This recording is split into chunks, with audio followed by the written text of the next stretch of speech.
lệch ở hai bằng vốn ấy lệch ở haiแต่สิกรรมคงบนในនៅខាងអ្នកលឿងហ្នឹងហើយនៅខាងផ្លូវកវ៉ាត់ក្រុងអ្នកលឿងយើងហ្នឹងបាទប៉ុន្តែมันជាបញ្ហាអីទេ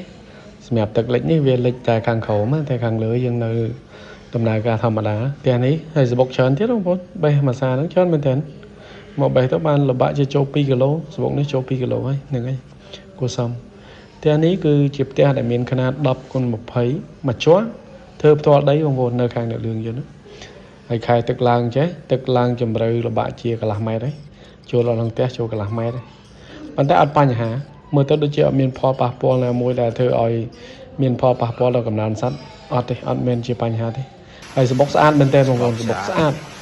ម៉ាស៊ីនចំហាយទឹកយើងដែរបើកទេផ្ទះនេះដោយសារទឹកវាឡើងលិចហើយអញ្ចឹងយើងមិនចាំបើកទេប៉ុន្តែផ្ទុយមកវិញគឺសបុកស្អាតមែនតើសបុកស្អាតណាស់បងប្អូនល្អសស្អាតមែនតើធំពេញខ្នាតហ្មងបាទអញ្ចឹងទឹកលិចមិនមែនជាបញ្ហាទេ